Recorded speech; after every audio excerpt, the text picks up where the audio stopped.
Okay, so this is my fifth project.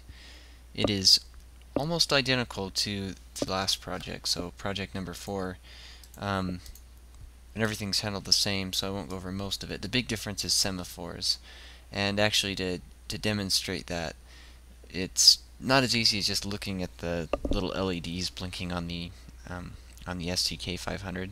It's easier a little bit to just see the debugger, and I've set it up a little bit, so hopefully it's a little easier to see. So we start in a lot the same way. One difference here in main is that we have this port B sem, which just creates a simple semaphore that we use to protect port B. Then we go through the UIK initialize function in the same way, and we really don't get into any changes until they start executing in the UIK run. So let's go there. I've set some breakpoints up. So the first one it hits, here's task.c. This task right here, task count, is the highest priority, so it gets hit first. And you can see right now I have this little watch value on port B semaphore, so this is the this guy right here, and right now it has a value of 1, which means it's available. So let's single step through this. This UIK sem pend is trying to acquire the semaphore, so if we single step into that, the function basically just it does a sem test, which sees if it's ready.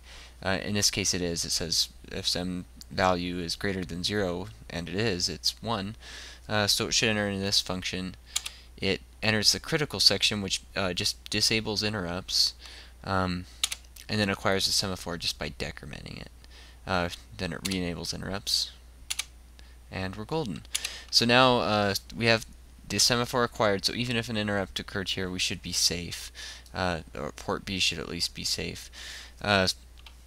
So it does its port B operation, then it lets the semaphore go by basically the reverse process, except for it doesn't have to really check. It just disables interrupts, re-increments the value, and resets interrupts.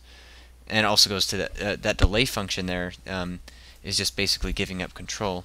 And in fact, if we go there, theoretically, this comment says that theoretically it shouldn't have to do anything, but just as to not have to wait for the next tick. So it goes through the delay function and determines the next highest value, or next highest task, which actually just happens to be myself. So it returns, and it sure enough, oh wait, we're not there yet.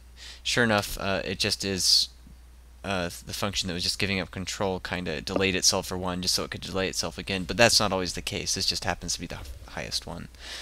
Anyway, so continuing on, I have breakpoints in all these functions, so it should stop at the next one that executes. This one happens to be the next highest task, so if we run to this next one, and this middle priority task is a little engineered, so it acquires the semaphore here, and then it delays itself in between the semaphore. I mean, ideally you'd like to keep your semaphore locks as short as possible. I want to purposefully engineer a time when 2 tasks are trying to get the same resource, so that's what I do here.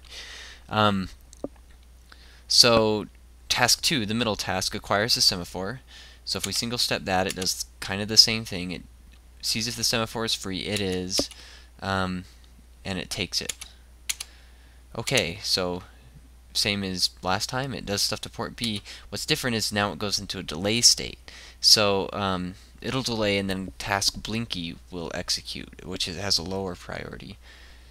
So task Blinky tries to execute. Oop, let's run, and we hit the breakpoint here.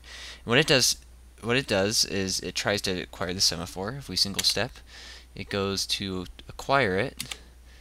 But in this case, the value is not greater than 0 because the middle process already has a semaphore. So it kind of skips this if statement, returns, and it goes into the delay mode. So it delays exactly 1 tick. So, and that's its way of giving up control. So if we run to the next execution point, we sure enough end up back at the middle task, and so this is after the delay is done, and it will release the semaphore now. So this is the release the semaphore function, releases it, and the value you can see is 1. So if we run again, the next breakpoint we should hit is back up here at, oops, I'm in the wrong,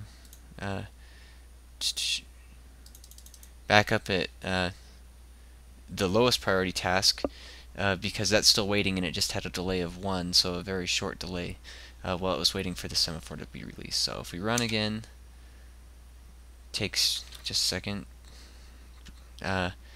So it hits back up here and it says the value is now 1, so it should be good to go. And sure enough, it acquires the semaphore. It's able to now, and it's able to continue. So anyways, that's the demonstration of the semaphores, which is much easier to implement than the context switching. But anyways, that's about as simple as it gets in terms of implementing one of these.